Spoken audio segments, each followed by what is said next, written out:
Sir, ಇವತ್ತು ನಮ್ಮ laboratory ಬಗ್ಗೆ ನಿಮಗೆ ಇಂಟ್ರೊಡ್ಯೂಸ್ ಮಾಡ್ತೀನಿ. ಅದು ನಿಮಗೆ ನೇರವಾಗಿ ತೋರಿಸ್ತಿದ್ದೀವಿ. Right news. ನ್ಯೂರೋ ಸರ್ಜರೀಸ್ ಅಂದರೆ brain spine surgeries, orthopaedic surgeries, urology surgeries, plastic surgeries, ನೀವು ಯಾವುದು ಕೇಳಿದ್ರು ಅಂಥದ್ದು ನಮ್ಮಲ್ಲಿ ಸೌಲಭ್ಯ ಇದೆ.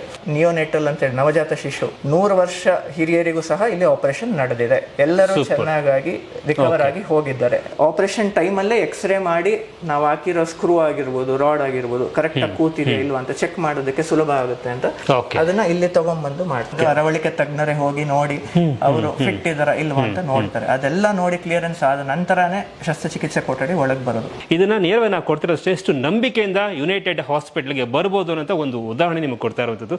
ಈ ಆಪರೇಷನ್ ಥಿಯೇಟರ್ ಬಂದ ಮೇಲೆ ಈ ಎಲ್ಲ ಚೆಕ್ ಲಿಸ್ಟ್ ಇರ್ತದೆ. ನಾವು ಸುಮಾರು ಒಂದಿನಕ್ಕೆ 6 ರಿಂದ 8 ಸರ್ಜರೀಸ್, ಮೇಜರ್ ಸರ್ಜರೀಸ್ ನಡೀತದೆ. ಈಗ ಒಂದು ಉಪಕರಣ ನನ್ನ ಬೆರಳಿಗೆ ಹಾಕಿದ್ದೀನಿ, ಇದರಲ್ಲೇ ನಮಗೆ ಮಲ್ಟಿಪಲ್ ರೀಡಿಂಗ್ಸ್, ಆಕ್ಸಿಜನ್ ಕಾನ್ಸಂಟ್ರೇಷನ್ ಇರ್ಬೋದು, ನಮ್ಮ ಹಾರ್ಟ್ ರೇಟ್ ಇರ್ಬೋದು, ತರ ಮಲ್ಟಿಪಲ್ ವ್ಯಾಲ್ಯೂಸ್ ಒಂದರಲ್ಲೇ ಇದೆ. ಪೇಷಂಟ್ ಹಿಸ್ಟ್ರಿ ಎಲ್ಲ ಈ ಬೋರ್ಡ್ ಇರ್ತದೆ. ಇದು ಟಿವಿಲಿ ಬರುತ್ತೆ, ಅಂದ್ರೆ ಬೇರೆಯವರು ಸಹ ನೋಡೋದಕ್ಕೆ.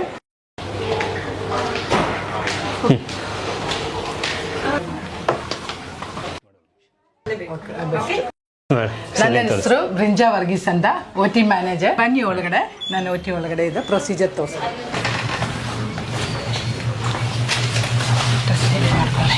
ಎಸ್, ಬಟ್ ಒಳಗಡೆ ಬರ್ತಿದ್ದ ಹಾಗೇನೆ ಡ್ರೆಸ್ ಚೇಂಜ್ ಮಾಡೋಕೆ ಹೇಳ್ತಾರೆ. ಸೊ ಡ್ರೆಸ್ ಚೇಂಜ್ ಮಾಡ್ಕೊಂಡು ಆಚೆ ಬರ್ತೀನಿ. ಸೊ ಪ್ಯಾಂಟು ಶರ್ಟ್ ಎರಡನ್ನೂ ಕೂಡ ನಾನು ಚೇಂಜ್ ಮಾಡ್ಕೊಡ್ತೀನಿ. Just a minute. So yes, ಈ ಥರ ಕವರ್ ಮಾಡಿಕೊಂಡು ಸೊ ಹಾಸ್ಪಿಟಲ್ ಒಳಗಡೆ ಬರಬೇಕು. ಬರುವಂಥ ಪೇಷಂಟ್ಗಳಿಗೆ ತುಂಬ ಕ್ರಿಟಿಕಲ್ ಇರುತ್ತೆ, ಅಂದರೆ ಒಂದು ಸಣ್ಣ ಧೂಳು ಕೂಡ ಅವ್ರಿಗೆ ಅಂಟ್ಕೊಳ್ಬಾರ್ದು. ಇದು ಯುನೈಟೆಡ್ ಹಾಸ್ಪಿಟಲ್ ಬೆಂಗಳೂರು ಜನರ ಥರ್ಡ್ ಬ್ಲಾಕ್ ಇರುವಂಥದ್ದು. ಎಲ್ರಿಗೂ ನಮಸ್ಕಾರ. ನನ್ನ ಹೆಸರು ಡಾಕ್ಟರ್ ಸಾಗರ್ ಶ್ರೀನಿವಾಸ್, ನಾನು ಅರವಳಿಕೆ ತಜ್ಞ. ಸೊ ಈಗ ನಾವು ನಮ್ಮ ಆಸ್ಪತ್ರೆಯ ಶಸ್ತ್ರಚಿಕಿತ್ಸಾ ಕೊಠಡಿಗೆ ನಿಮಗೆಲ್ಲರಿಗೂ ಹೇಗೆ ಇಲ್ಲಿ ಕೆಲಸ ನಡೆಯುತ್ತೆ ಅಂತ ತೋರಿಸೋದಕ್ಕೆ ಕರ್ಕೊಂಡು ಹೋಗ್ತಾರೆ. ಬನ್ನಿ. ಎಸ್, ಬನ್ನಿ ವೀಕ್ಷಕರೇ. ಸೊ ಪುಷ್ ಮಾತಾಡಿ ಸರ್. ಎಸ್, ಸೊ ಮೊದಲನೇದಾಗಿ ಈಗ ಶಸ್ತ್ರಚಿಕಿತ್ಸೆ ಮುಂಚೆ ನಾವು ಹೇಗೆ ನಮ್ಮ ಹ್ಯಾಂಡ್ ವಾಷಿಂಗ್ ಟೆಕ್ನಿಕ್ಸ್ ಅಂತ ಹೇಳ್ತೀವಿ. ಈಗ ಕೋವಿಡ್ ಸಮಯದಲ್ಲಿ ಎಲ್ರಿಗೂ ಅರಿವಾಗಿರುತ್ತೆ ಹೇಗೆ ಸಾಬೂನು ಹಾಕಿ ಕೈ ತೊಳೆದು ಸ್ವಚ್ಛಗೊಳಿಸಬೇಕಂತ. ಸೊ ಕೈಯಿಂದ ಸಾಬೂನು ಬಿಟ್ಟು ಮತ್ತೇನು ಟಚ್ ಮಾಡಬಾರ್ದು ಅಂತ ಹೇಳಿ ಇಲ್ಲಿ ಕಾಲಲ್ಲೇ ಪ್ರೆಸ್ ಮಾಡಿದರೆ ನೀರು ಬರುವಂಥ ವಿಧಾನ ಇರುತ್ತೆ.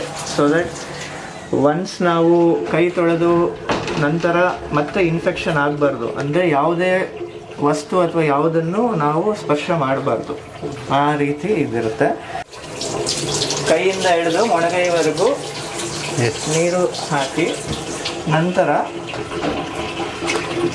ಈ ಆಂಟಿಸೆಪ್ಟಿಕ್ ಸೊಲ್ಯೂಷನ್ ಇಂದ ಕೈ ತೊಳೆದು, ಇದು ನಾರ್ಮಲ್ ಸ್ಯಾನಿಟೈಸರ್ ಅಲ್ಲ, ಇದು ಅದಕ್ಕಿಂತ ಪವರ್ಫುಲ್ ಆಗಿರುವಂಥದ್ದು. ಇದು ಸರ್ಜಿಕಲ್ ಆಂಟಿಸೆಪ್ಟಿಕ್ ಸೊಲ್ಯೂಷನ್ ಇರುತ್ತೆ. ಸೊ ಈ ರೀತಿ ಕೈ ತೊಳೆಯುವ ವಿಧಾನ ಇರುತ್ತೆ. ಎಲ್ಲ ಸ್ಟೆಪ್ಸ್ ಅನ್ನ ಫಾಲೋ ಮಾಡಿ ಎಲ್ಲ ಕಡೆ ಕ್ಲೀನ್ ಆಗುವಂತೆ ಈ ತರ 2 ರಿಂದ 3 ಬಾರಿ ಕ್ಲೀನ್ ಮಾಡ್ತೀವಿ. ಎಸ್, ನಾವು ಕೂಡ ಹ್ಯಾಂಡ್ ವಾಶ್ ಮಾಡೋಣ. ಆಯಿತು. ಸೊ ಈಗೆಲ್ಲ ಫುಲ್ಲೆಲ್ಲ ಫ್ರೆಶ್ ಮಾಡ್ತಿದ್ವಿ, ಮೊಣಕೈವರೆಗೂ ಕೂಡ ನಾವು ಫ್ರೆಶ್ ಮಾಡ್ತೀವಿ. ಇದೆಲ್ಲ ಕ್ಲೀನ್ ಆದ ನಂತರ ಇದನ್ನು ಸುಮಾರು ನೋಡಿ ನೀವು ಹೇಳ್ದಂಗೆ 11 ಟೈಪ್ಸ್ ಮಾಡಬೇಕು ನಿಮಗೆ. ಎಸ್ ಎಸ್, ಇದನ್ನು ಸುಮಾರು 8 ರಿಂದ 10 ಬಾರಿ ತೊಳೆದ ನಂತರ ಸೊ ಇದನ್ನು ಯಾವುದೇ ಕಾರಣಕ್ಕೂ ಬೇರೆ ಯಾವುದೇ ವಸ್ತುವನ್ನ ಟಚ್ ಮಾಡೋ ಹಾಗಿಲ್ಲ. ಟಚ್ ಮಾಡಿದೆ ಮತ್ತು ನಾವು ವಾಶ್ ಮಾಡಿದ್ದು ಕೂಡ ವೇಸ್ಟ್ ಆಗುತ್ತೆ. ಸೊ ಇದೇ ಪೊಸಿಷನಲ್ಲಿ ನಾವು ಹೋಗಬೇಕು. ಎಸ್, ಬನ್ನಿ. ಎಸ್, ಹೀಗಿರ್ತೀವಿ, ಎಲ್ಲೂ ಕೂಡ ಟಚ್ ಮಾಡೋ ಹಾಗಿಲ್ಲ. ಸರಿ, ಮುಂದಿನ ವಿಧಾನ. ಈಗ ನಾವು ಕೈ ತೊಳೆದು ಸ್ವಚ್ಛಗೊಳಿಸಿದ್ದೀವಿ, ಮತ್ತೆ ಇದು ಗಲೀಜಾಗಬಾರ್ದು, ಅಂದರೆ ಎಲ್ಲೂ ಮುಟ್ಟಬಾರ್ದು. ಆ ಕಾರಣಕ್ಕೆ ಇಲ್ಲಿ ಹ್ಯಾಂಡ್ಸ್ ಫ್ರೀ ಸೆನ್ಸರ್ ಇರುತ್ತೆ. ಸೊ ಕಾಲಲ್ಲಿ ಅಲ್ಲಿ ಒತ್ತಿದ ತಕ್ಷಣ ನಮಗೆ ಬಾಗಿಲುಗಳು ಓಪನ್ ಆಗುತ್ತೆ. ಎಸ್, ಸೊ ಒಳಗಡೆ ಬರ್ತಾ ಇದ್ದೀವಿ. ಏನನ್ನು ಕೂಡ ನಾವು ಮುಟ್ಟಿಸ್ಕೊಳ್ಳೋ ಹಾಗಿಲ್ಲ, ಎಷ್ಟೇ ಶುದ್ಧವಾದರೂ ಕೂಡ ನಾವು ಯಾವುದೂ ಟಚ್ ಮಾಡೋ ಹಾಗಿಲ್ಲ, ಯಾಕೆಂದರೆ ಇದು ಆಪರೇಷನ್ ಥಿಯೇಟರ್ OT. ಎಸ್, ಅರವಳಿಕೆ ತಜ್ಞರು. ನಾವು ಒಳಗಡೆ ಬರ್ತೀವಿ. ಈಗ ಮುಂದೆ ಹೇಗೆ ನಡೆಯುತ್ತೆ ಅಂದರೆ, ನಮ್ಮ ರೋಗಿಯವ್ರನ್ನ ಕರ್ಕೊಂಬಂದು ಇದು ಆಪರೇಷನ್ ಟೇಬಲ್ ಅಂತ ಹೇಳ್ತೇವೆ, ಇಲ್ಲಿ ಬಂದು ಮಲಗಿಸಿ ನಂತರ ಈ ಅತ್ಯಾಧುನಿಕ ಉಪಕರಣಗಳಿವೆ ನಮ್ಮಲ್ಲಿ. ಈ ಎಲ್ಲ ರೋಗಿಗಳ ಎದೆ ಬಡಿತ ಇರ್ಬೋದು, ರಕ್ತದೊತ್ತಡ ಇರ್ಬೋದು, ಅಥವಾ ಆಮ್ಲಜನಕದ ಕಾನ್ಸಂಟ್ರೇಷನ್ ಇರ್ಬೋದು, ಎಲ್ಲ ನೋಡುವಂಥ ಉಪಕರಣಗಳು ಇಲ್ಲಿದೆ. ಸೊ ಇದನ್ನು ಮಲ್ಟಿಪ್ಯಾರಾ ಮಾನಿಟರ್ ಅಂತ ಕರಿತೇವೆ, ಇದನ್ನು ಅನಸ್ತೀಶಿಯಾ ವರ್ಕ್ ಸ್ಟೇಷನ್ ಅಂತ ಕರಿತೇವೆ. ಸೊ ಏನಾಗುತ್ತೆ, ಮೊದಲು ಶಸ್ತ್ರಚಿಕಿತ್ಸೆ ಶುರು ಆದ ನಂತರ ಎಲ್ಲ ರೋಗಿಗಳ ಎದೆ ಬಡಿತ ಇರ್ಬೋದು, ರಕ್ತದೊತ್ತಡ ಇರ್ಬೋದು, ಆಕ್ಸಿಜನ್ ಲೆವೆಲ್ಸ್ ಎಲ್ಲ ಚೇಂಜ್ ಆಗ್ತಾ ಇರುತ್ತೆ. ಸೊ ಮಿನಿಟ್ ಟು ಮಿನಿಟ್ ಅದು ಫ್ಲಕ್ಚುಯೇಷನ್ ಆಗೋ ಸಾಧ್ಯತೆ ಇರುತ್ತೆ. ಸೊ ಈ ಥರ ಉಪಕರಣಗಳನ್ನು ಬಳಸಿ ಅದನ್ನೆಲ್ಲ ಕಂಟಿನ್ಯೂಸ್ ರೆಕಾರ್ಡ್ ಮಾಡಿ ಸೂಕ್ತ ಔಷಧಿಗಳನ್ನು ಕೊಟ್ಟು ಅದನ್ನು ನಾರ್ಮಲ್ ಇಡುವಂತೆ ನೋಡುವಂಥದ್ದು. ಸೊ ಹೀಗೆ ನಡೀತೆ. ಅದರ ಜೊತೆಗೆ ನಮ್ಮಲ್ಲಿ ಬೇರೆ ಯಾವ ರೀತಿ ಸೌಲಭ್ಯಗಳಿವೆ ಅಂದರೆ ಇವೆಲ್ಲ state of the art modular operation theatre ಅಂತ ಕರಿತೇವೆ. ಸೊ ಮೇಲೆ ನೋಡಿದರೆ ಅವೆಲ್ಲ ಫುಲ್ AC ಇರ್ತದೆ, ಹೆಪಾ ಫಿಲ್ಟರ್ಸ್ ಅಂತ ಇರ್ತದೆ. ಏನು ಇನ್ಫೆಕ್ಷನ್ ರೆಗ್ಯುಲರ್ AC ಥರ ಬರೋದಿಲ್ಲ, ಬರೀ ಒನ್ ಸೈಡೆಡ್ ಯೂನಿಲ್ಯಾಮಿನಾರ್ ಫ್ಲೋ ಅಂತ ಇರುತ್ತೆ. ಸೊ ಇಲ್ಲಿಂದ ಏರ್ ಹೊರಗೆ ಹೋಗ್ತದೆ, ಇಲ್ಲೇ ಸರ್ಕ್ಯುಲೇಟ್ ಆಗೋದಿಲ್ಲ, ಆ ಥರ ಇರುತ್ತೆ. ಇದೆಲ್ಲ ಮಾಡೋದೇನೆಂದರೆ ಇನ್ಫೆಕ್ಷನ್ ಆಗಬಾರ್ದು, ಶಸ್ತ್ರಚಿಕಿತ್ಸೆ ಟೈಮ್ನಲ್ಲಿ ಯಾವುದೇ ಇನ್ಫೆಕ್ಷನ್ ಆಗಬಾರ್ದು ಅಂತ ಹೇಳಿ. ಸೊ ಇದೆಲ್ಲ ಏನು ಲೈಟ್ಸ್ ಸರ್, ಬರೀ ಲೈಟ್ಸ್ ಅಷ್ಟೇ.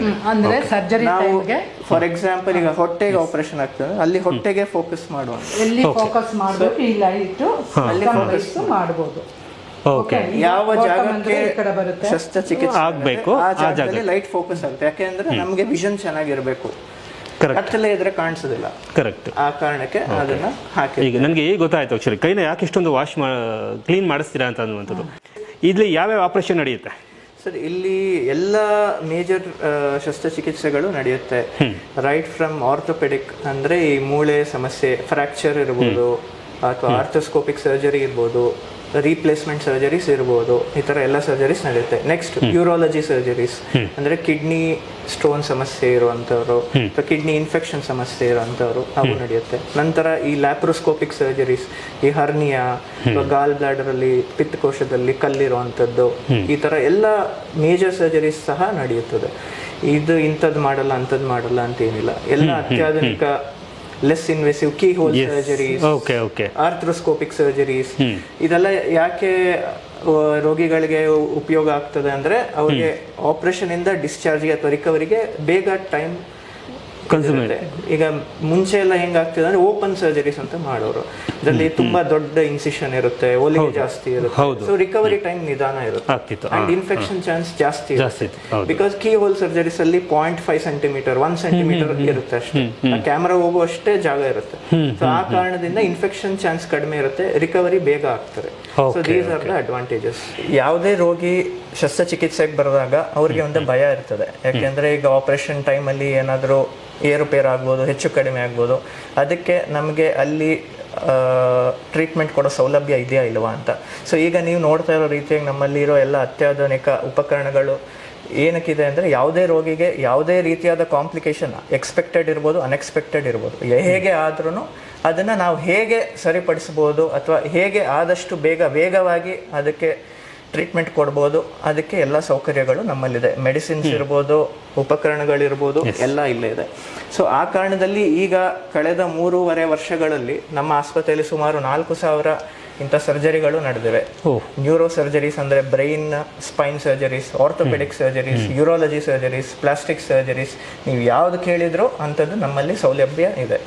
ಎಲ್ಲ ರೀತಿಯಾದ ಹೈ ರಿಸ್ಕ್ ಸರ್ಜರೀಸ್ ಅಂದರೆ ಈಗ ಹುಟ್ಟಿರೋ ಮಗುವಿಂದ ನಿಯೋನೆಟಲ್ ಅಂತೇಳಿ ನವಜಾತ ಶಿಶು, ಅವರಿಂದ 100 ವರ್ಷ ಹಿರಿಯರಿಗೂ ಸಹ ಇಲ್ಲಿ ಆಪರೇಷನ್ ನಡೆದಿದೆ. ಎಲ್ಲರೂ ಚೆನ್ನಾಗಿ ರಿಕವರ್ ಆಗಿ ಹೋಗಿದ್ದಾರೆ. ಅದಕ್ಕೆ ಕಾರಣ ನಮ್ಮಲ್ಲಿರೋ ಸೌಲಭ್ಯಗಳು, ಒಳ್ಳೆಯ ಉಪಕರಣಗಳು, ಹಾಗೆ ಪರ್ಫೆಕ್ಟ್ ಡಾಕ್ಟರ್ಗಳು, ಎಜುಕೇಟೆಡ್ ಡಾಕ್ಟರ್ಗಳು, ಸಿಬ್ಬಂದಿಗಳು.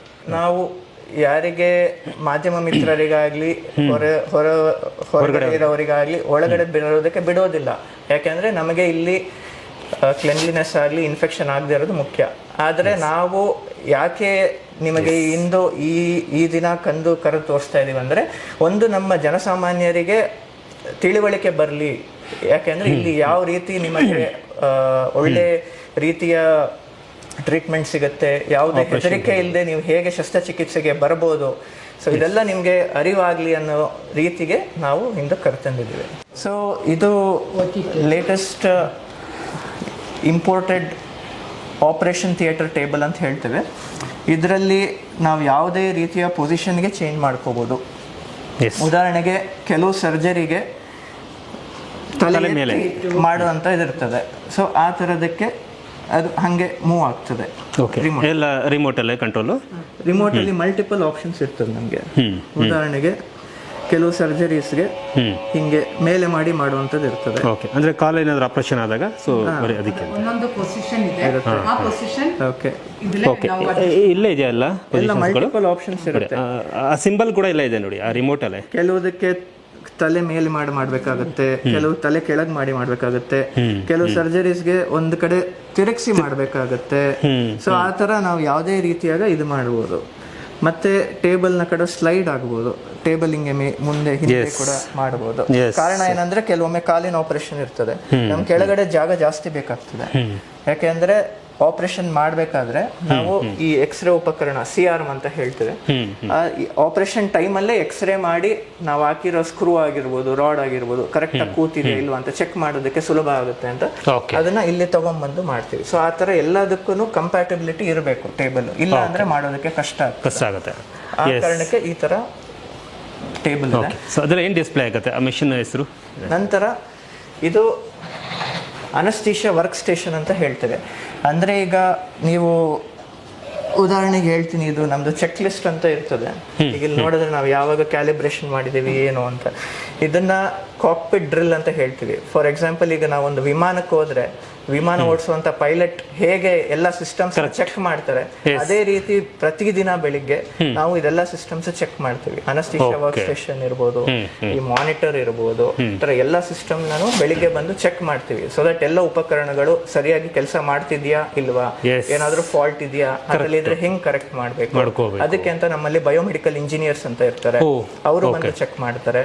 ಈ ತರ ಮಲ್ಟಿಪಲ್ ಲೆವೆಲ್ ಸೇಫ್ಟಿ ಚೆಕ್ಸ್ ಇರುತ್ತೆ. ಇಟ್ ಈಸ್ ಜಸ್ಟ್ ಲೈಕ್ ನಾವು ಒಂದು ವಿಮಾನ ನಿಲ್ದಾಣಕ್ಕೆ ಹೋಗಿ ಅಲ್ಲಿ ಪೈಲಟ್ ವಿಮಾನಗಳಲ್ಲಿ ಹೇಗೆ ಚೆಕ್ ಆಫ್ ಆಗೋಕ್ ಮುಂಚೆ ಹೇಗೆ ರೆಡಿ ಚೆಕ್ ಮಾಡ್ತಾರೆ, ಅದೇ ತುಂಬಾ ಜೀವದ ಪ್ರಶ್ನೆ ಆಗಿರುತ್ತೆ. ಹೌದು, ಯಾವುದೇ ಒಂದು ವ್ಯಕ್ತಿ ಶಸ್ತ್ರಚಿಕಿತ್ಸೆಗೆ ಬರಕ್ ಮುಂಚೆ ಈಗ ಕೆಲವರು ಈ ಯಾವ್ದಾದ್ರು ಸಿನಿಮಾ ಇರ್ಬೋದು ಅಥವಾ ಯಾವ್ದಾದ್ರು ಸೀರಿಯಲ್ಗಳಲ್ಲಿ ನೋಡಿ ಸ್ವಲ್ಪ ಅವರಿಗೆ ಭಯ ಇರುತ್ತೆ. ಅಂದ್ರೆ ಯಾಕೆಂದ್ರೆ ಅವರು ಸಹ ಅವರಿಗೂ ಒಂದು ಇತಿಮಿತಿ ಇರುತ್ತೆ, ಅವ್ರು ಎಲ್ಲಾನು ತೋರ್ಸೋದಕ್ಕೆ ಆಗೋದಿಲ್ಲ. ಯಾವ್ದು ಇಂಪಾರ್ಟೆಂಟ್ ಇರುತ್ತೆ ಅದನ್ನ ಮಾತ್ರ ತೋರ್ಸಿರ್ತಾರೆ. ಸೊ ಕೆಲವರಿಗೆ ಅದನ್ನ ನೋಡಿ ಭಯ ಆಗೋ ಸಾಧ್ಯತೆ ಇರ್ತದೆ. ಅಂಡ್ ಕೆಲವರಿಗೆ ಅವರಿಗೆ ಅದರ ಬಗ್ಗೆ ಜ್ಞಾನ ಇಲ್ದಿರೋದ್ರಿಂದನೂ ಭಯ ಇರ್ತದೆ. ಸೊ ಯೂಶಲಿ ಯಾವುದೇ ಶಸ್ತ್ರಚಿಕಿತ್ಸೆ ಇದ್ರು ಅವರನ್ನ ಮುಂಚೆನೆ 1 ದಿನ 2 ದಿನ ಮುಂಚೆ ಕರೆದು ಹೊರ ರೋಗಿಗಳ ವಿಭಾಗದಲ್ಲಿ ಕರೆದು OPD ಅಂತ ಹೇಳ್ತೀವಿ, ಅಲ್ಲಿ ಕರೆದು ಅವ್ರದ್ದು ಹಿಸ್ಟ್ರಿ ಅಂದ್ರೆ ಅವ್ರದ್ದು ಮುಂಚೆ ಏನು ಔಷಧಿ ತಗೋತಿದ್ರು, ಅವ್ರ ಹೃದ್ರೋಗ ಕಾಯಿಲೆ ಇರ್ಬೋದು, BP ಇರ್ಬೋದು ಅಥವಾ ಶುಗರ್ ಇರ್ಬೋದು, ಇಂಥ ಕಾಯಿಲೆಗಳಿಗೆ ಏನು ಔಷಧಿ ತಗೋತಿದ್ರು, ಅದು ಕಂಟ್ರೋಲ್ ಅಲ್ಲಿ ಇದೆಯಾ ಇಲ್ವಾ, ಅದನ್ನೆಲ್ಲ ಚೆಕ್ ಮಾಡಿ ಅವರು ಇಂಥ ಶಸ್ತ್ರಚಿಕಿತ್ಸೆಗೆ ಒಳಗೊಡಕ್ಕೆ ಅವ್ರಿಗೆ ಫಿಟ್ನೆಸ್ ಅಂದ್ರೆ ಅವ್ರು ತಡ್ಕೋಬೋದಾ ಇಲ್ವಾ ಅದನ್ನೆಲ್ಲ ಮುಂಚೆನೆ ನಾವು ನೋಡಿರ್ತೀವಿ. ಅದನ್ನ ಪ್ರೀ ಅನಸ್ತೀಶಿಯಾ ಚೆಕ್ಅಪ್ ಅಂತ ಸಹ ಹೇಳ್ತೀವಿ. ಅದು ಅರವಳಿಕೆ ತಜ್ಞರೇ ಹೋಗಿ ನೋಡಿ ಅವರು ಫಿಟ್ ಇದಾರ ಇಲ್ವಾ ಅಂತ ನೋಡ್ತಾರೆ. ಅದೆಲ್ಲ ನೋಡಿ ಕ್ಲಿಯರೆನ್ಸ್ ಆದ ನಂತರನೇ ಶಸ್ತ್ರಚಿಕಿತ್ಸೆ ಕೊಠಡಿ ಒಳಗೆ ಬರೋದು. ಯಾವುದೇ ರೋಗಿ ಬಂದ ತಕ್ಷಣ ಹಾಸ್ಪಿಟಲ್ ಗೇಟ್ ಇಂದ ಇಲ್ಲಿ ಕರ್ಕೊಂಡ್ ಬರೋದಕ್ಕೆ ಸಾಧ್ಯ ಇಲ್ಲ. ಓಕೆ, ಈ ಬೆಡ್ ಮೇಲೆ ಯಾರು ಮಲಗಿದ್ದಾರೆ ಸರ್? ತುಂಬಾ ಜನ ನಮ್ಮ ರಾಜಕಾರಣಿಗಳಿರ್ಬೋದು ಅಥವಾ ಕೆಲವರು ಸಿನಿಮಾದಲ್ಲಿ ನಟಿಸಿರೋರು ಅಥವಾ ಈಗ ನಮ್ಮ ಸೀರಿಯಲ್ ಅಲ್ಲಿ ಮಾಡಿರೋರು ತುಂಬಾ ಜನರು ಬಂದು ನಮ್ಮ ಸೌಲಭ್ಯಗಳನ್ನ ಉಪಯೋಗಿಸಿದ್ದಾರೆ. ಹೆಸರುಗಳು ಹೇಳೋದಕ್ಕೆ ಸಾಧ್ಯ ಇಲ್ಲ. ಈ ಬೆಡ್ಡಲ್ಲಿ ಆಕ್ಸಿಡೆಂಟ್ ಆಗಿ ಬೀದಿಲಿ ಬಿದ್ದವನಿಂದ ಹಿಡಿದು ಕೂಡ 100 ಕೋಟಿ 1000 ಕೋಟಿ ಒಡೆಯನು ಕೂಡ ಇದೇ ಹಾಸ್ಪಿಟಲ್ ಬಂದು ಬೆಡ್ ಆಪರೇಷನ್ ಮಾಡಿಸ್ಕೊಂಡು ಇವ್ರಗಳ ಕೈನಲ್ಲೇ ಬದುಕಿ ಹೋಗಿದ್ದಾರೆ. ಥ್ಯಾಂಕ್ಸ್ ಅನ್ನ ಹೇಳಿದರೆ, ಬಟ್ ಯಾರು ಹೆಸರು ಹೇಳೋದಿಲ್ಲ. ಹೌದು ಕರೆಕ್ಟ್. ನೀವು ಹೇಳಿದಂಗೆ ಸಿನಿಮಾದಲ್ಲಿ ಒಂದು ದೊಡ್ಡ ಮ್ಯೂಸಿಕ್ಗಳನ್ನ ಹಾಕಿ ಟೆನ್ಷನ್ಸ್ ಎಲ್ಲ ಬರ್ಸ್ತಾರೆ. ಇವತ್ತು ಆಪರೇಷನ್ ಅಂತಂದು ಹೆದರು ಬಿಡ್ತಾರೆ. ಏನಿಲ್ಲ ರೀ, ನಿಮಗೆ ಸಮಸ್ಯೆ ಇದೆಯಾ ಬಂದ್ಬಿಡಿ. ಫಸ್ಟು ನೋಡಿ, ಆಪರೇಷನ್ ಥಿಯೇಟರ್ ಹೇಗಿದೆ, ಆರಾಮಾಗಿ ನೀವು ಅರ್ಧ ಫಿಯರ್ ಬಿಟ್ಕೊಂಡು ಬನ್ನಿ, ಇಲ್ಲಿ ಖಂಡಿತವಲ್ಲೂ ವಾಸಿಯಾಗಿ ಹೋಗ್ತೀರಾ. ಫಸ್ಟ್ ಫಿಯರೇ ನಿಮಗೆ ದೊಡ್ಡ ಸಮಸ್ಯೆ ಆಗುತ್ತೆ. ಹಾಗೆ ಅರವಳಿಕೆ ತಜ್ಞರು ಅಂತ ಹೇಳಿದ್ರಿ, ಇದು ತುಂಬಾ ಸೂಕ್ಷ್ಮ. ಆಕ್ಚುಲಿ ಅರವಳಿಕೆ ಅನ್ನೋದು ಒಂದು ಸಣ್ಣ ಕಣನು ಕೂಡ ಹೆಚ್ಚು ಕಡಿಮೆ ಕೂಡ ಆಗಬಾರ್ದು. ಅಂತ ದೊಡ್ಡ ಜವಾಬ್ದಾರಿ ನಿಮ್ಮ ಮೇಲೆ ಇದೆ. ಅದು ಯಾಕೆ ಅಂತ ಹೇಳ್ತೀನಿ. ಈಗ ನಾವು ಯಾವುದೇ ಔಷಧಿ ಕೊಡಬೇಕಾದ್ರೂ, ಅವ್ರಿಗೆ ಪ್ರಜ್ಞೆ ತಪ್ಪಿಸ್ಬೇಕಾದ್ರು ಅಥವಾ ಅವ್ರಿಗೆ ಮರಗಟ್ಸೋಂಥ ಔಷಧಿ ಕೊಡ್ಬೇಕಂದ್ರು ನಾವು ಅವರ ಒಂದು ವಯಸ್ಸು, ಅವರ ತೂಕ ಹಾಗೂ ಅವರಿಗೆ ಬೇರೆ ಯಾವ ರೋಗಗಳಿದೆ ಅದನ್ನೆಲ್ಲ ನಾವು ಗಮನಕ್ಕೆ ಇಟ್ಕೊಂಡು ಔಷಧಿನ ನಾವು ಡಿಸೈಡ್ ಮಾಡಬೇಕಾಗ್ತದೆ. ಇಂಥ ಔಷಧಿ ಕೊಡಬೇಕು, ಇಂಥ ಡೋಸ್ ಕೊಡಬೇಕು ಅಂತ ಇರ್ತದೆ. ಸೊ ಅದಕ್ಕೇನೆ ನಮಗೆ ಟ್ರೈನಿಂಗ್ ಇರ್ತದೆ. MD ಅನಸ್ತೀಶಿಯಾ ಅಂತ ಹೇಳ್ತೀವಿ. ಸೊ ಅದು MBBS ನಂತರ 3 ವರ್ಷ ಸತತವಾಗಿ ಟ್ರೈನಿಂಗ್ ಪಡಿಬೇಕು. ನಂತರನೇ ನಮಗೆ MD ಅನಸ್ತೀಶಿಯಾ ಅಂತ ಸರ್ಟಿಫಿಕೇಟ್ ಬರ್ತದೆ. ಅಂಥವ್ರು ಮಾತ್ರನೇ ಇದನ್ನ ಕೊಡುವಂತಕ್ಕೆ ಸಾಧ್ಯ. ಆಪರೇಷನ್ ಥಿಯೇಟರ್ ಒಳಗಡೆ ಇರುವಂಥದ್ದು ನಿಮಗೆ ನೇರವಾಗಿ ತೋರಿಸ್ತಿದ್ದೀವಿ. ರೈಟ್ ನ್ಯೂಸಲ್ಲಿ ಯಾವ ಮಾಧ್ಯಮಗಳು ಕೂಡ ಈ ಥರದಿಂದ ತೋರಿಸ್ತಾರೆ. ಯಾಕೆಂದರೆ ನಮ್ಮ ಯುನೈಟೆಡ್ ಹಾಸ್ಪಿಟಲ್ನ ಹೇಗೆ ನಂಬಿ ಬರಬಹುದು ಅನ್ನೋದಕ್ಕೆ ಇದೊಂದು ಸ್ವಂತ ಉದಾಹರಣೆ. ಯಾಕೆಂದರೆ ನಮ್ಮ ಹಾಸ್ಪಿಟಲ್ ಈ ಥರ ಫೆಸಿಲಿಟೀಸ್ ಇದೆ ಸರ್. ನೀವು ಇಲ್ಲಿಗೆ ಬರ್ತಿದ್ದಂಗೆ ಅರ್ಧ ಕಾಯಿಲೆ ವಾಸಿ ಆಗುತ್ತೆ. ಒಳಗಡೆ ಬರ್ತಿದ್ದಂಗೆ ಎಲ್ಲ ಫ್ರೆಂಡ್ಲಿ ಇರುವಂಥ ಡಾಕ್ಟರ್ಗಳು, ನನ್ನ ಅಣ್ಣ, ನನ್ನ ತಮ್ಮ, ನನ್ನ ತಂದೆ ತಾಯಿಗಳು, ಇವರು ನನ್ನ ಮಕ್ಕಳು ಅನ್ನೋ ರೀತಿಯಲ್ಲಿ ಇಷ್ಟು ಜನ ಟೀಮ್ ರೆಡಿ ಮಾಡಿಕೊಂಡು ನಿಮ್ಗಳ ಜೀವ ಉಳಿಸೋದಕ್ಕೋಸ್ಕರನೇ ನಿಂತಿರುವಂಥವ್ರು ನಮ್ಮನ್ನೇ ಒಳಗಡೆ ಬರೋದಕ್ಕೆ ತುಂಬ ಹೊತ್ತು ಕಾಯಿಸ್ತಾರೆ. ಯಾಕೆಂದರೆ ತುಂಬ ಶುಚಿಯಾಗಿರಬೇಕು ಅಂತ ನಿಟ್ಟಿನಲ್ಲಿ ಇದನ್ನು ನೇರವಾಗಿ ನಾವು ಕೊಡ್ತಿರೋಷ್ಟು ಎಷ್ಟು ನಂಬಿಕೆಯಿಂದ ಯುನೈಟೆಡ್ ಹಾಸ್ಪಿಟ್ಲಿಗೆ ಬರ್ಬೋದು ಅನ್ನೋಂಥ ಒಂದು ಉದಾಹರಣೆ ನಿಮಗೆ ಕೊಡ್ತಾ ಇರುವಂಥದ್ದು. ಹಾಗೆ ನಮಗೂ ಕೂಡ ಒಂದು ಪುಣ್ಯ ಏನಂದರೆ ಇಂಥ ಡಾಕ್ಟರ್ಗಳನ್ನ ನೇರವಾಗಿ ನಾವು ಮಾತಾಡಿಸ್ತಾ ಇದ್ರಿ, ಜನಗಳಿಗೆ ಈ ಸುದ್ದಿಗಳನ್ನ ಕೊಡ್ತಾ ಇದ್ದೀವಿ ಅಂತ. ಎಸ್, ಹಾಗೆ ಇಲ್ಲಿ ಇನ್ನೇನು ಹೇಳಕ್ಕೆ ಹೊಟ್ಟಿದ್ರಿ ನಮ್ಮ ಇನ್ನೊಂದು ವಿಷಯ, ಹಾಸ್ಪಿಟ್ಲ್ ಕೆಲವು ವ್ಯಕ್ತಿಗಳಿಗೆ ಇನ್ನೊಂದು ಅನುಮಾನ ಇರ್ಬೋದು, ನಾನು ಏನೋ ಆಪರೇಷನ್ಗೆ ಹೋಗ್ತಾ ಇದ್ದೀನಿ, ಅವ್ರು ಅದೇ ಆಪರೇಷನ್ ಮಾಡ್ತಾರ, ಅಥವಾ ಬೈ ಮಿಸ್ಟೇಕ್ ಬೇರೆ ಆಪರೇಷನ್ ಮಾಡ್ತಾರ, ಅಥವಾ ನಾನು ಬಲಗೈ ಆಪರೇಷನ್ ಹೋಗ್ತಾ ಇದ್ದೀನಿ ಎಡಗೈ ಮಾಡಿಬಿಡ್ತಾರ, ಆ ಥರ ಎಲ್ಲ ಅನುಮಾನಗಳು ಸಹ ಇರ್ಬೋದು. ಅದಕ್ಕೇನೆ ಆ ಸೇಫ್ಟಿಗೂ ಸಹ ಸೇಫ್ಟಿ ಚೆಕ್ ಲಿಸ್ಟ್ ಅಂತ ಇರ್ತದೆ, ಸರ್ಜಿಕಲ್ ಸೇಫ್ಟಿ ಚೆಕ್ ಲಿಸ್ಟ್. ಯಾವುದೇ ಒಬ್ಬ ವ್ಯಕ್ತಿ ಈ ಆಪರೇಷನ್ ಥಿಯೇಟರ್ ಬಂದ ಮೇಲೆ ಈ ಎಲ್ಲ ಚೆಕ್ ಲಿಸ್ಟ್ ಇರ್ತದೆ. ಅಂದ್ರೆ ಮೊದಲು ಅವ್ರ ಹೆಸರು ಕನ್ಫರ್ಮ್ ಮಾಡಬೇಕು, ಅವರೇ ಹೇಳಬೇಕು ನಿಮ್ಮ ಹೆಸರು ಏನಂತ ಕೇಳ್ತೀವಿ, ನಿಮ್ಮ ವಯಸ್ಸೇನು, ನಿಮಗೆ ಯಾವ ಡಾಕ್ಟರ್ ಟ್ರೀಟ್ಮೆಂಟ್ ಕೊಡ್ತಿದ್ದಾರೆ, ನೀವು ಯಾವ ಶಸ್ತ್ರಚಿಕಿತ್ಸೆಗೆ ಬಂದಿದ್ದೀರಾ. ಈಗ ಫಾರ್ ಎಕ್ಸಾಂಪಲ್ ಅವ್ರ ಕಾಲೋ ಕೈಯೋ ಕಿವಿನೋ ಹೇಳಿದ್ರೆ ಅದು ಯಾವ ಕಡೆ ಆಪರೇಷನ್ ಆಗ್ತಿದೆ ಅಂತ ಎಲ್ಲ ಕನ್ಫರ್ಮೇಶನ್ ಇರ್ತದೆ. ಅಂಡ್ ಅವ್ರು ಯಾವ ಕಡೆ ಆಪರೇಷನ್ ಆಗ್ತಾರೆ ಆ ಕಡೆ ಮಾರ್ಕಿಂಗ್ ಮಾಡಿರ್ತೀವಿ. ಫಾರ್ ಎಕ್ಸಾಂಪಲ್ ಅವ್ರು ಎಡಗೈ ಆಪರೇಷನ್ ಇದ್ರೆ ಅಲ್ಲಿ ಮಾರ್ಕಿಂಗ್ ಇರುತ್ತೆ, ಈ ಕೈಯಲ್ಲಿ ಆರೋ ಮಾರ್ಕ್ ಹಾಕಿ ಮಾರ್ಕ್ ಮಾಡಿರ್ತಾರೆ. ಸೊ ಈ ತರ ಎಲ್ಲ ಸೇಫ್ಟಿ ಚೆಕ್ ಲಿಸ್ಟ್ ಇರುತ್ತೆ. ನಾನು ನಿಮ್ಗೆ ಹೇಳ್ದಂಗೆ ಈಗ ಹೇಗೆ ನಾವು ವಿಮಾನ ನಿಲ್ದಾಣಕ್ಕೆ ಹೋದಾಗ ನಮ್ಗೆ ಫಸ್ಟ್ ಟಿಕೆಟ್ ನೋಡಿಸ್ಬೇಕು, ಮಲ್ಟಿಪಲ್ ಲೆವೆಲ್ ಚೆಕ್ ಇದ್ದಂಗೆ ಆಸ್ಪತ್ರೆಯಲ್ಲೂ ಸಹ ಶಸ್ತ್ರಚಿಕಿತ್ಸೆಗೆ ಎಸ್ಪೆಷಲಿ ಅದೇ ರೀತಿಯಾಗಿ ಇರ್ತದೆ. ಸೊ ಯಾರು ಆ ವಿಷಯಕ್ಕೂ ಸಹ ಹೆದರಿಕೆ ಇರೋ ಅವಶ್ಯಕತೆ ಇಲ್ಲ. ಯಾಕೆಂದ್ರೆ ಈಗ ಪೇಷಂಟ್ ಹೋಗ್ಬಿಡ್ತಾರೆ ಸರ್, ಬೇಗ ಬೇಗ ಮಾಡಿ ಅಂತ ಅನ್ನೋದಿಲ್ಲ, ಆ ಪ್ರೊಸೀಜರ್ ಮುಗಿಸ್ಕೊಂಡೇ ಆಪರೇಷನ್ ಮಾಡಬೇಕಾಗಿರುವಂಥದ್ದು. ಒಳಗಡೆ ಬರ್ತಿದ್ದ ಹಾಗೇನೆ ಸೊ ನೆಕ್ಸ್ಟ್ ನಿಮ್ದು ಪ್ರೊಸೀಜರ್ ಹೇಗೆ ಶುರು ಆಗುತ್ತೆ, ಪೇಷಂಟ್ಗಳು ಬಂದ್ರು ಅಂತ ಇಟ್ಕೊಳ್ಳಿ, ಡೋರ್ ಓಪನ್ ಆಯ್ತು, ಪೇಷಂಟ್ಗಳು ಬಂದ್ರು, ನೆಕ್ಸ್ಟ್ ಪ್ರೊಸೀಜರ್. ಈಗೆಲ್ಲ ರೋಗಿಗಳಿಗೂ ನಾವು ನಡ್ಸ್ಕೊಂಡು ಕರ್ಕೊಂಡ್ ಬರೋದಿಲ್ಲ, ಯಾಕೆಂದ್ರೆ ಅವರು ನಡಿಬೇಕಾದ್ರೂ ಸಹ ಬೀಳೋ ಸಾಧ್ಯತೆ ಇರುತ್ತೆ. ಯಾಕೆಂದ್ರೆ ಅವ್ರಿಗೆ ಹೆದರಿಕೆ ಇರ್ಬೋದು, ಅಥವಾ ಬೇರೆ ಏನೋ ರೀಸನ್ಸ್ ಗಳಿಂದ ಅವ್ರಿಗೆ ನಡೆಯಕ್ಕೆ ಸಾಧ್ಯನೂ ಇಲ್ಲದೆ ಇರ್ಬೋದು. ಆ ರೀತಿಗೆ ಎಲ್ಲ ಪೇಷಂಟ್ ಬೆಡ್ ಅಂತ ಸ್ಪೆಸಿಫಿಕ್ ಇರ್ತದೆ, ಅದರಲ್ಲೇ ಕೆಳಗಡೆ ಎಲ್ಲ ರೆಡಿಯಾಗಿ ನಿಮ್ಗೆಲ್ಲ ಕೋರ್ಡಿನೇಟ್ ಮಾಡ್ತಾರೆ ಅವಾಗ, ಆಯ್ತಾ ಪೇಷಂಟ್ಗಳು ಬಂದಿದ್ದಾರೆ ರೆಡಿಯಾಗಿ ಅಂತ. ಸೊ ಆ ಬೆಡ್ ಅಲ್ಲೇ ಶಿಫ್ಟ್ ಮಾಡಿ, ಬೆಡ್ ಇಂದ ಬೆಡ್ ಶಿಫ್ಟ್, ಎಲ್ಲೂ ಪೇಷಂಟ್ ಕೆಳಗೆ ಇಳಿಯುವಂಥದ್ದು ಇರೋದಿಲ್ಲ ಫಾರ್ ದ ಪೇಷಂಟ್ ಸೇಫ್ಟಿ. ಆ ರೀತಿಯಾಗಿ ಶಿಫ್ಟ್ ಮಾಡ್ತಾರೆ. ಶಿಫ್ಟ್ ಮಾಡಿದ ನಂತರ ಈ ಸರ್ಜಿಕಲ್ ಲಿಸ್ಟ್ ಶುರು ಮಾಡ್ತಾರೆ, ಎಲ್ಲ ಕನ್ಫರ್ಮೇಶನ್ ಮಾಡಿ ನಂತರ ಈ ಎಲ್ಲ ಉಪಕರಣಗಳು ಎಲ್ಲ ಈ ಆಕ್ಸಿಜನ್ ಚೆಕ್ ಮಾಡೋದಿರ್ಬೋದು, BP ಚೆಕ್ ಮಾಡೋದು, ಅದೆಲ್ಲ ಪೇಷಂಟ್ಗೆ ಕನೆಕ್ಟ್ ಆಗ್ತದೆ. ಆಮೇಲೆ ಎಲ್ಲ ರೀಡಿಂಗ್ಸ್ ತಗೋತೀವಿ, ನಾರ್ಮಲ್ ಇದೆಯಾ ಇಲ್ಲ ಇದರಲ್ಲಿ ಬರುತ್ತೆ. ಅದಾದ್ಮೇಲೆ ನಮ್ಮ ಪ್ರೊಸೀಜರ್ನ ನಾವು ಸ್ಟಾರ್ಟ್. AC ಇರುತ್ತದೆ, ಪೇಷಂಟ್ ಇದ್ರೆ ವಾರ್ಮರ್ ಇದೆ, ಶಿವರಿಂಗ್ ಆ ಥರ ಏನು ಸ್ಟಾರ್ಟ್ ಆದರೆ ಇಮಿಡಿಯೇಟ್ ವಾರ್ಮರ್ ಪ್ರೊಟೆಕ್ಷನ್ ಇದೆ. ಓಕೆ, ಅದೇ ಇದರಲ್ಲಿ ಬೀಟ್ ಟು ಬೀಟ್ ನಮಗೆ ಎಷ್ಟು ಉದಾಹರಣೆಗೆ ಅವ್ರಿಗೆ BP ಇರುತ್ತೆ, ಸ್ವಲ್ಪ ಶುಗರ್ ಹೈ ಲೆವೆಲ್ ಇರುತ್ತೆ, ಬರ್ತದೆ. ಸೊ ಫಾರ್ ಎಕ್ಸಾಂಪಲ್ ಇದು ಹಾಕಿದಾಗ ಉದಾಹರಣೆಗೆ ಈಗ ಒಂದು ಉಪಕರಣ ನನ್ನ ಬೆರಳಿಗೆ ಹಾಕಿದ್ದೀನಿ, ಇದರಲ್ಲೇ ನಮಗೆ ಮಲ್ಟಿಪಲ್ ರೀಡಿಂಗ್ಸ್, ಆಕ್ಸಿಜನ್ ಕಾನ್ಸಂಟ್ರೇಷನ್ ಇರ್ಬೋದು, ನಮ್ಮ ಹಾರ್ಟ್ ರೇಟ್ ಇರ್ಬೋದು, ತರ ಮಲ್ಟಿಪಲ್ ವ್ಯಾಲ್ಯೂಸ್ ಒಂದರಲ್ಲೇ ಇದೆ. ಅದೇ ರೀತಿ ತುಂಬಾ ಉಪಕರಣಗಳಿದಾವೆ, ಅದು ಸರ್ಜರಿ ಟು ಸರ್ಜರಿ ಡಿಪೆಂಡ್ ಆಗ್ತದೆ. ನಾವು ಯಾವ್ದು ಯೂಸ್ ಮಾಡಬೇಕು ಯಾವ್ದು ಯೂಸ್ ಮಾಡಬಾರ್ದು ಅಂತ ನೋಡಿ ಪೇಷಂಟ್ ಟು ಪೇಷಂಟ್ ಡಿಸೈಡ್ ಮಾಡಿ ನಾವು ಅದನ್ನ ಉಪಯೋಗಿಸ್ತೇವೆ. ಓಕೆ, ಸೊ ಈಗ ನೇರವಾಗಿ ನಮ್ಮ ರೈಟ್ ನ್ಯೂಸ್ ವೀಕ್ಷಕರಿಗೆ ಹಾಗೆ ಪೇಷಂಟ್ಗಳಿಗೆ ಫಸ್ಟ್ ಆಫ್ ಆಲ್ ಈಗ ಯುನೈಟೆಡ್ ಹಾಸ್ಪಿಟಲ್ ಎಷ್ಟು ನಂಬಿಕೆ ಉಳ್ಳಂಥದ್ದು ಅನ್ನೋದಕ್ಕೆ ನೇರವಾಗಿ ಏನು ಹೇಳ್ತೀರಿ? ಸೊ ಎಲ್ಲ ವೀಕ್ಷಕರಿಗೂ ಏನು ಹೇಳಕ್ಕೆ ಬರ್ತೀನಂದರೆ, ನಮ್ಮ ಯುನೈಟೆಡ್ ಆಸ್ಪತ್ರೆ ಜಯನಗರದಲ್ಲಿ ಯಾವುದೇ ರೀತಿಯ ರೋಗ ಇರಬಹುದು, ತಾವು ನಂಬಿಕೆ ಇಟ್ಕೊಂಡು ಶಸ್ತ್ರಚಿಕಿತ್ಸೆ ಇರ್ಬೋದು ಅಥವಾ ಬೇರೆ ಯಾವುದೋ ರೋಗ ಚಿಕಿತ್ಸೆ ಇರ್ಬೋದು, ಖಂಡಿತ ಬರ್ಬೋದು. ಯಾಕೆಂದರೆ ನೀವು ನೋಡೋ ರೀತಿಯಲ್ಲಿ ಈಗ ನಮ್ಮಲ್ಲಿ ಎಲ್ಲ ಅತ್ಯಾಧುನಿಕ ಉಪಕರಣಗಳು ಲಭ್ಯವಿದೆ, ಹಾಗೂ ಎಲ್ಲ ಸಿಬ್ಬಂದಿಗಳು, ವೈದ್ಯರಿರ್ಬೋದು, ಇತರೆ ಸಿಬ್ಬಂದಿ ಇರ್ಬೋದು, ಎಲ್ಲರೂ ತುಂಬ ಅನುಭವಿಗಳು, ಹಾಗೂ ಎಲ್ಲ ರೋಗಿಗಳಿಗೂ ಒಳ್ಳೆಯದಾಗಿ ಹೋಗಿದ್ದಾರೆ, ಎಲ್ಲರೂ ಡಿಸ್ಚಾರ್ಜ್ ಆಗಿದ್ದಾರೆ. ಸೊ ಆ ರೀತಿಯಿಂದಾಗಿ ನೀವು ಎಲ್ಲರೂ ನಂಬಿಕೆ ಇಟ್ಟು ಬರ್ಬೋದಂತ ನನ್ನ. ಇಲ್ಲಿ 3 ಶಿಫ್ಟ್ ಅಲ್ಲೂ ಕೂಡ ಕೆಲಸ ಆಗುತ್ತೆ. ಹೌದು, 24 ಗಂಟೆ ಸ್ಟಾಫ್ ರೊಟೇಷನ್ ಅಲ್ಲಿ ಇರ್ತಾರೆ, ಡಾಕ್ಟರ್ಗಳು, ಅರವಳಿಕೆ ತಜ್ಞರು ಎಲ್ಲರೂ ಇರ್ತಾರೆ. ಓಕೆ ಓಕೆ, ಒಂದೊಂದು ಕೇಸಿಗೆ ಇಷ್ಟು ಜನಂದ ಅಲೌಟ್ ಮಾಡಿರ್ತಾರೆ. ನಮಗೆ 3 OTs ಇದೆ, ಎಲ್ಲ OTಲೂ ಕೇಸ್ ನಡೀತಾ ಇರುತ್ತೆ, ಅಲೌಟ್ ಮಾಡಿರ್ತೀವಿ. ಆ ಸ್ಟಾಫ್ ಅಲ್ಲಿ ಅರೈವಲ್ ಆಗಿ ಆ ಪೇಷಂಟ್ ಕೇರ್ ಫುಲ್ ಇದು ಮಾಡ್ತಾರೆ. Each and everything item disposable ಅಂತ ಯೂಸ್ ಮಾಡ್ತೀವಿ. ಓಕೆ, ಡಿಸ್ಪೋಸಬಲ್ ಕಿಟ್ ಇದೆ ನಮಗೆ, ಇದನ್ನೇ ಯೂಸ್ ಮಾಡ್ತಾ ಇರೋದು. ಇದು ಓಪನ್ ಮಾಡಿ ಆ ಕೈ ವಾಶ್ ಮಾಡಿ ಬರ್ತಾರಲ್ಲ ಅವರದ್ದು ಕರೆಕ್ಟಾಗಿ ಇದು ಮಾಡಿ ಡಾಕ್ಟರ್ಗಳಿಗೆ ಸಹಿತ ಕೊಟ್ಟು ಓಕೆ ಸ್ಟೆರಿಲಿಟಿ ಮೇಂಟೈನ್ ಮಾಡ್ತಾರೆ. ಮತ್ತೆ Okay. ಪೇಷಂಟ್ ಹಿಸ್ಟ್ರಿ ಎಲ್ಲ ಈ ಬೋರ್ಡಲ್ಲಿ ಇರ್ತದೆ. Okay. ಏನೇನು ಯೂಸ್ ಮಾಡ್ತಾರೆ, ಟೈಮಿಂಗು, ಎಸ್ ಸೊ ಈಗ ಯಾವುದು ರಾತ್ರಿ ಹೊತ್ತಲ್ಲಿ ಬೆಳಗಿನ ಜಾವ 3 ಗಂಟೆಲಿ ಏನೋ ತೊಂದರೆ ಆಯಿತು ಅಂದರೆ ಅವಲ್ಲೂ ಕೂಡ ಡಾಕ್ಟರ್ಗಳು ಇರ್ತಾರೆ. ಎಸ್ ಆಲ್ರೆಡಿ ಬರ್ತಾ ಇರ್ತಾರೆ. ಬರ್ತಾನೆ ಇರ್ತಾರೆ ಆ್ಯಕ್ಚುಲಿ. ಎಸ್ ಸಡನ್ ಒಂದೊಂದು ಕೇಸುಗಳು 12 o'clock, midnight, 1 o'clock ಅರೈವಲ್ ಇರ್ತೀವಿ. ಎಸ್ ನೋಡಿ, ಯಾವ ಮಾಧ್ಯಮದವರು ಕೂಡ ಆಪರೇಷನ್ ಥಿಯೇಟರ್ ಒಳಗಡೆ ಒಂದು ಶೂಟ್ ಮಾಡೋದಕ್ಕೆ ಯಾರನ್ನು ಕೂಡ ಅಲೋ ಮಾಡಲ್ಲ ಆ್ಯಕ್ಚುಲಿ. ಆದರೆ ನಾವು ಒಳಗಡೆ ಬಂದು ಅಲೋ ಮಾಡಿದ್ದಾರೆ ಅಂದರೆ ಈ ಒಂದು ಹಾಸ್ಪಿಟಲ್ನ ಎಷ್ಟರ ಮಟ್ಟಿಗೆ ನಂಬೋದು ಅನ್ನೋಂಥದ್ದು. ಎಸ್, ಸತ್ಯವಾಗಲೂ ಕೂಡ ಯುನೈಟೆಡ್ ಹಾಸ್ಪಿಟಲ್ ಏನಿದೆ ಅದು ಜನಗಳಿಗೋಸ್ಕರ ಇರುವಂಥದ್ದು. ನೀವು ಆಪರೇಷನ್ ಅಂತಂದರೆ ತುಂಬ ಭಯ ಪಡ್ತೀರಾ, ಭಯ ಪಡೋ ಅವಶ್ಯಕತೆನೇ ಇಲ್ಲ. ಸುಮ್ಮನೆ ಆರಾಮಾಗಿ ನೀವು ಆಪರೇಷನ್ ಆಗಬೇಕು, ನೀವು ಬನ್ನಿ. ನೋಡಿ, ಸಿಂಪಲ್ ಆಗಿದೆ ಅಷ್ಟೇ. ಎಲ್ಲ ತಜ್ಞರು ಕೂಡ ಇದ್ದಾರೆ ಈ ಹಾಸ್ಪಿಟ್ಲಲ್ಲಿ. ಹಾಗೆ ಅಂತ ಬೇರೆ ಬೇರೆ ಯಾವ ಡಾಕ್ಟರ್ಗಳು ತೊಗೊಳ್ಳಲ್ಲ.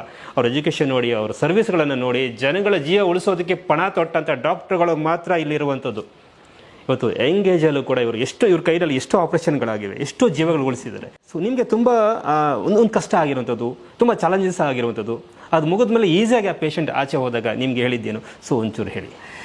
ಸೊ ಉದಾಹರಣೆಗೆ ಒಂದು 2 ತಿಂಗಳ ಹಿಂದೆ ಸುಮಾರು 15-16 ವರ್ಷ ಹುಡುಗ ಗಾಡಿ ಓಡಿಸ್ಬೇಕಾದ್ರೆ ಹೆಲ್ಮೆಟ್ ಹಾಕಿಲ್ಲ, ಬಿದ್ದು ತಲೆಗೆ ಏಟು ಬಿದ್ದು ಅಲ್ಲಿ ಹೆಬ್ಬಗಟ್ಟಾಗಿ ಅವರಿಗೆ ಪ್ರಜ್ಞೆ ತಪ್ಪಿ ಅವರು ಬಂದಿದ್ರು ನ್ಯೂರೋ ಸರ್ಜರಿಗೆ ಅಂತ ಹೇಳಿ. ಸೊ ಆವಾಗ ಇಮಿಡಿಯೇಟ್ ಆಗಿ ಅವರ ತಂದೆ ತಾಯಿಗೆ ಹೇಳಿ ಏನು ಪ್ರೊಸೀಜರ್ ಮಾಡ್ತಿದೀವಿ, ಹೇಗಾಗುತ್ತೆ ಅಂತ ಹೇಳಿ ಮಲ್ಲತ್ತೆ ತಗೊಂಡು ನಮ್ಮಲ್ಲಿ ನೋಡಿದ್ರೆ ನ್ಯೂರೋ ಮೈಕ್ರೋಸ್ಕೋಪ್ ಅಂತಿದೆ. ಓಕೆ, ಇದು ಮೈಕ್ರೋಸ್ಕೋಪಿಕ್ ನ್ಯೂರೋ ಸರ್ಜಿಕಲ್ ಪ್ರೊಸೀಜರ್ಸ್ ಅಂತ ಹೇಳ್ತಾರೆ. ಓಕೆ, ಇದು ಮೈಕ್ರೋಸ್ಕೋಪ್ ಅದು ಕೂಡ ಹೌದಾ? ಅದು ಕವರ್ ಇರುತ್ತೆ. ಇದು ಟಿವಿಲಿ ಬರುತ್ತೆ, ಅಂದ್ರೆ ಬೇರೆಯವರು ಸಹ ನೋಡೋದಕ್ಕೆ. ಅದು ಏನು ಆಪರೇಷನ್ ಮಾಡ್ತಿದ್ದಾರೆ, ಬ್ರೈನ್ ಆಪರೇಷನ್ ಮಾಡ್ತಿರೋದು ಅಲ್ಲಿ ಟಿವಿಲಿ ಬರುತ್ತೆ ಸಹ. ಅವರು ರೆಕಾರ್ಡಿಂಗ್ ಸಹ ಮಾಡ್ಬೋದು, ಆ ತರ ಸೌಲಭ್ಯ ಇದೆ. ಯಾಕಂದ್ರೆ ಆಪರೇಷನ್ ಮುಗಿದ ನಂತರ ಅವ್ರ ಮನೆಯವರಿಗೆ ತೋರ್ಸೋದಕ್ಕಾಗ್ಲಿ ಎಲ್ಲದಕ್ಕೂ ಉಪಯೋಗ ಆಗುವಂಥದ್ದು. ಸೊ ಆ ರೀತಿಯಲ್ಲಿ ಆ ಹುಡುಗ ಆಪರೇಷನ್ ಆದ್ಮೇಲೆ ಎಚ್ಚರ ಬಂತು, ಚೆನ್ನಾಗಿ ಮಾತಾಡೋದು ಶುರು ಮಾಡ್ದ, ಫಿಸಿಯೋಥೆರಪಿ ಎಲ್ಲ ಶುರು ಮಾಡಿ ಓಡಾಡೋಕ್ಕೆಲ್ಲ ಶುರು ಮಾಡ್ದ. ಸೊ ಈ ರೀತಿ ನಮ್ಗೆ ನೋಡಿದಾಗ ತುಂಬ ಖುಷಿ ಆಗಿದೆ. ಯಾಕೆಂದರೆ ಚಿಕ್ಕ ವಯಸ್ಸಿನಲ್ಲಿ ಈ ಥರ ಆಗಿ ತಂದೆ ತಾಯಿಗೂ ಸಹ ತುಂಬ ಕಷ್ಟ ಆಗುತ್ತೆ ಮಕ್ಕಳನ್ನ ನೋಡೋದಕ್ಕೆ. ಸೊ ಅಂಥ ವ್ಯಕ್ತಿಗಳು ತುಂಬ ಸೀರಿಯಸ್ ಆಗಿ ಬಂದು ಚೆನ್ನಾಗಿ ಹೋದಾಗ ನಮಗೂ ಸಹ ನಾವು ಮಾಡೋ ಕೆಲಸದ ಮೇಲೆ ನಮ್ಗೊಂದು ಸ್ಯಾಟಿಸ್ಫ್ಯಾಕ್ಷನ್ ಬರುತ್ತೆ. ಓಕೆ, ನಾವು ಮಾಡ್ತಾ ಇರೋದು ಏನೋ ಉಪಯೋಗ ಆಗ್ತಿದೆ ಜನಕ್ಕೆ ಅಂತ. ಓಕೆ. ಸೊ ಆ ರೀತಿ ದಿನೇ ದಿನ ಒಂದೊಂದು ಹೊಸ ಅನುಭವ ಇರ್ತದೆ. ಎಲ್ಲ ಆಪರೇಷನ್ಗಳು ಒಂದೇ ಥರ ಇರಲ್ಲ, ಎಲ್ಲ ರೋಗಿಗಳು ಎಲ್ಲವೂ ಚಾಲೆಂಜಸ್, ಆದ್ರೂ ಎಲ್ಲವೂ ಕೂಡ ಸಾಧ್ಯನೇ. ಹೌದೌದು. ನಾವು ಸುಮಾರು ಒಂದಿನಕ್ಕೆ 6ರಿಂದ 8 ಸರ್ಜರೀಸ್, ಮೇಜರ್ ಸರ್ಜರೀಸ್ ನಡೀತದೆ. ಅಂದರೆ ನ್ಯೂರೋ ಸರ್ಜರಿ ಇರ್ಬೋದು, ಆರ್ಥೋಪೆಡಿಕ್ ಸರ್ಜರಿ ಇರ್ಬೋದು, ಯೂರಾಲಜಿ ಇರ್ಬೋದು, ಪ್ಲಾಸ್ಟಿಕ್ ಸರ್ಜರಿ ಇರ್ಬೋದು, ಈ ಥರ ವಿವಿಧ ಸರ್ಜರಿಗಳು ನಡೀತಾ ಇರುತ್ತೆ. ಸೊ ಆಪರೇಷನ್ ನಂತರ ಈಗ ಅವರಿಗೆ ತೀವ್ರ ನಿಗಾ ಘಟಕ ಅಂದರೆ ICU ಸೌಲಭ್ಯಗಳು ಸಹ ನಮ್ಮಲ್ಲಿದೆ. ಇದು ರೈಟ್ ನ್ಯೂಸ್.